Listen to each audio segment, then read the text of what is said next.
we are going straight to electoral integrity. So we have an article here from ChannelOne News.com. Make media a key partner in 2024 elections. Bernard Avle urges EC and Kodeo. Bernard Avle, the GM of City FM and Channel One TV, has called on the Electoral Commission and the Coalition of Domestic Election Observers, Kodeo, to make the media a key partner in the processes leading up to the 2024 elections. So speaking at the launch of Channel One TV's Election 2024 coverage at its Tesano office in Accra on Tuesday, September 10th, Mr. Avle emphasized the crucial role that the media plays in ensuring free and fair and transparent elections. He highlighted that the media serves as a bridge between the electoral bodies and the public, providing a timely and accurate information that helps to build trust and confidence in the electoral process. He suggested that the EC and Kodeo establish special situation rooms in every region, which would have all journalists present on election day to ensure uniformity and accuracy in reportage. The EC could have a system where there is a place like a situation room in regions for media houses for uniformity. The media should be seen as an integral part of the process. I really want to urge the EC and Kodeo to make the media a key partner, he stated. And obviously, with advancement of technology and you know how things are going, obviously social media is also playing a crucial role in everything that is going to be happening. So, what are your thoughts with Ben Avle's you know stance? Before I go to Bernard's statement, let me just make a few things clear. When I said that the NDC reduces the lives of Ghanaians to just a vote, and they can never do anything without mentioning Dr. Bawumia's name. She mentioned Dr. Bawumia's name more than 3 times in that short span. That says a lot. But let's address the issue of the sanitary pads. Sharing sanitary pads to girls during election. How sustainable is that? Why girls don't menstruate during election? Young lady, please keep quiet. Young lady, keep quiet. Girls don't menstruate during election. Please, can you call her to order? No. Let's have a civil conversation. Yes. Yet they'll get up and say we are the violent ones. Sanitary pads being shared to girls during elections is not a policy. And let's even go back to what Sami Wuku said. Was that a policy? Has she seen it in any documentation? I mean, they profess a lot of things. They say a lot of things. They are the ones who said what? They were going to kill 3 women judges. You forgot it. These are the people who are talking about women. Giving sanitary pads to girls. Look, I know MPs who have a pack every time for students in their constituency. Personal hygiene packs, there's pad in it. NGOs give these girls pads. Individuals give these girls pads. But what is the state supposed to do to make it even easy for these people sharing it? What did the NPP do? The NPP took levies and taxes of the production of pads to make it easy to produce and to make it affordable to buy, so that every other person augmenting the efforts of government can have it easy to get and all that. When you are importing items to produce sanitary pads, there are levies of it. When we talk, that is what we talk about, changing the lives of the people. Not waiting till elections to go and share sanitary pads to young girls just for political capital. So when I say that the NDC reduces the lives of Ghanaians to a vote, that is what I mean. And they should take note of that. Right. Let's go to what Bernard said. Like I said, look, this election, elections come with a lot of passion. Elections come with a lot of energy, especially amongst the youth. And there's no way she can go and look for it. There's no way she sits down and say, if my husband or if my child. That's ridiculous. No life I've maintained should be lost during election. And it's up to all of us to hold the security agencies to come up with what happened to come up with what has been done with those people who committed those atrocities. No life should be lost in election. You can check everywhere I've gone. I insist on that. 2024 election, 7 December. Who is going to be running the process?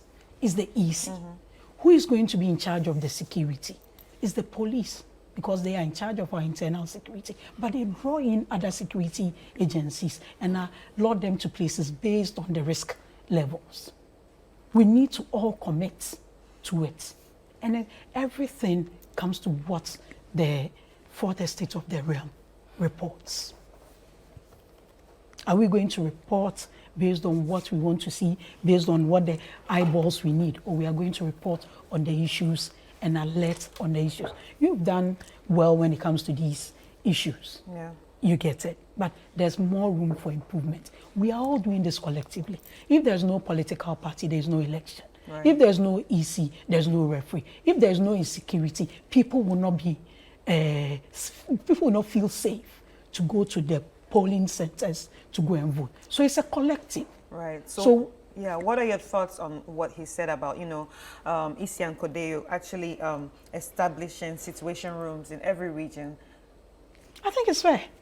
I mean, it's a fair recommendation because with the influx of social media and easy access to dissemination of information, and with them way that disinformation and misinformation reaches people even before the real facts. So if those situations, and I've had the cause to read CODEO's 2020 election observation report, and it's quite instructive. So some of the recommendations in there, if the EC can implement some of them within what they are capable, but it doesn't fall only on the care. It goes beyond EC and CODEO. It comes to the security too. So everybody should be committed. Look, if this country is not there, there's no Ghana anywhere that anybody can go and enjoy peace there. Right. So we have to commit to it. And Dr. Bawumia, the flag bearer of the New Patriotic Party, made it emphatically clear that we are committed to a peaceful election. Have you heard us attacking the EC?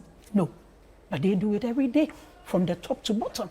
Right. Right. So we haven't attacked any of the agencies. We are committed to a peaceful election. This election must be run on ideas, and I think our compatriots should have had their minds to it. Gone are the days of good for good and all their revolution tactics. Right. So now, what are your stance on the NDC's role on the media? And how do you envision the involvement of ensuring transparency? So, Chris, I'll come there. But this morning, Lawratu said we should hold the security services accountable for the lives that were lost. I'll give you a typical example and answer me. Who is the chair of the Police Service Council? Tell me. Is it not Dr. Bawumia? And so that is why I say that when it comes to praise singing, they want us to sing his praise. When it comes to accountability, they want him shielded. And we will resist every attempt to do that. And let me say, this morning, like Nana Adanko Akufo-Addo said, Ghanaian women don't show dynamism. Maybe it is Lawratu and the other women that Nana Adanko Akufo-Addo is nurturing. Not me, not the other Ghanaian women. That description came from President Nana Adanko Akufo-Addo. So this morning, maybe that is how I'll describe what she's doing this morning. But let's look at the issue on CODEO and the media. You see, so the media in Ghana has positioned itself playing a very critical role. What you do is that you monitor the elections to ensure it is transparent. Where there are breaches, you draw the attention of stakeholders so that those breaches are attended to. And so I agree with the call from my very good friend, Bernard. Bernard, good morning. So you see, a free and independent press is actually the cornerstone to a free and fair election. Right. But then, Chris, tell me, what is the state of the Ghanaian media under their watch? And I'll run you by it. And so the recent Afrobarometer report says that under Nana Adanko Akufo-Addo, he's being heavy-handed, stifling media and eroding the accountability of institutions. Please, in other words, Nana Adanko Akufo-Addo does not have the interest of the Ghanaian media at heart. And so media men and women watching, Afrobarometer, not me, not the NDC, is saying that Nana Adanko Akufo-Addo is stifling your work and being heavy-handed and actually eroding the accountability, doesn't want the institutions to be held accountable. And in the case, like I pointed out, Dr. Mahmoud Bawumia, the chair of the police council. And so the legacy that Nana Addo Dankwa Akufo-Addo wants to leave for Dr. Bawumia to continue is the heavy-handedness and the stifling of the media. And so if I were a media person, which of course I was some time ago, we would be up voting against a government that is treating us unfairly. Unless, of course, you tell me you don't agree with me. Do you remember the case of Ahmed Swali? Under whose watch did your colleague journalist die?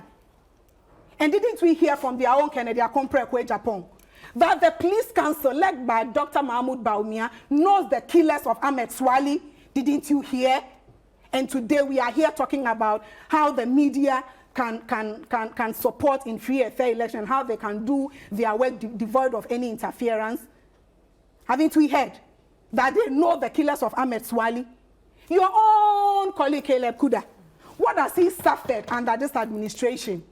Please, the NPP should not come to the table talking about press freedom or what have you. The Media Foundation for West Africa has even said that Manasseh Azuri had to run with his tail in between his legs for the safety of his life.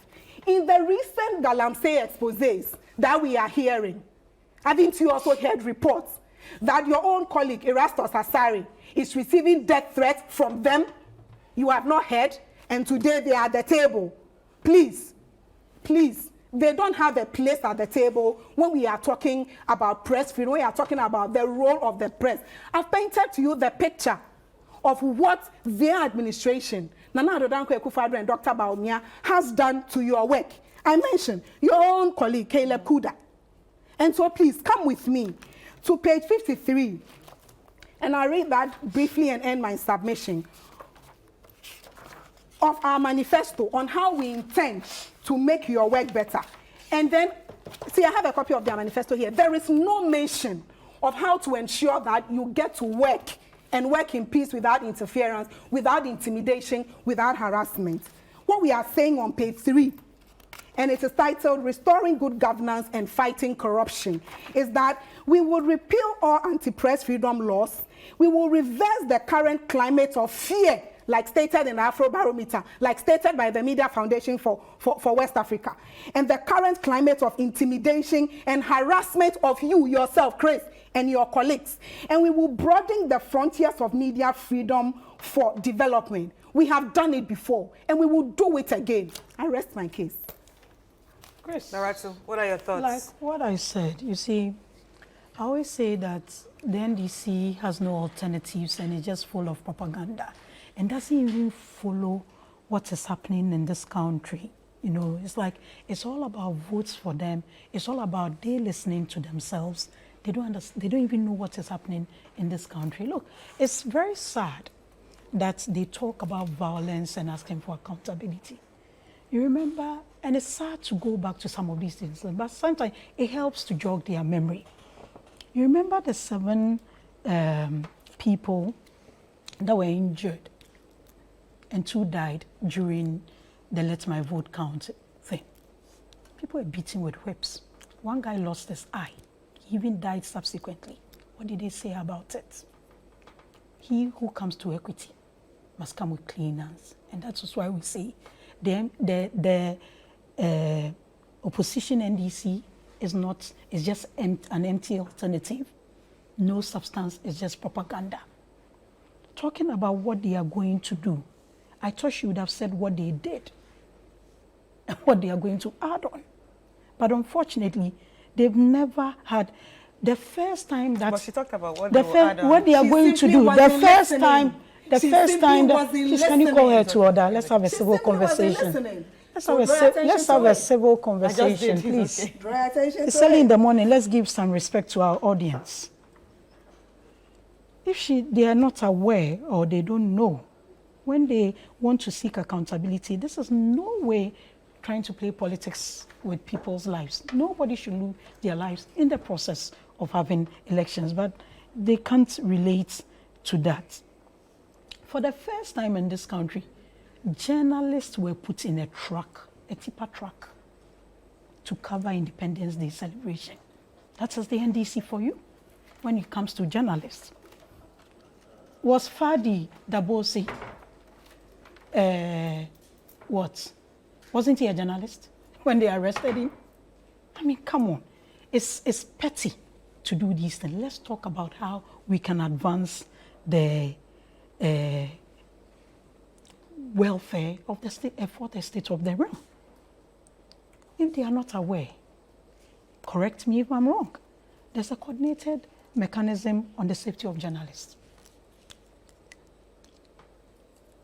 When the other incident happened, the Minister of Information then went there. That is what we talk about when we mean that when one of them accosted a GTV reporter at 37 and broke his camera, they forgotten. So they shouldn't even go there when it comes to the safety of journalists. Just 2 days ago, the Ministry of Information organized some training that they've been doing in series for journalists across the country. Correct me if I'm wrong. So they have they shouldn't even go there when it comes to the safety of journalists. Talking about freedom of speech, I believe that apart from ChannelOne TV that we are sitting here now, there are people across over 300 TV stations, over 100 TV stations, over 400 radio stations across the country expressing their opinion, who have stopped them. So when we talk about media freedom and widening it, they should check their record first before they come talking about it. All right. Okay. So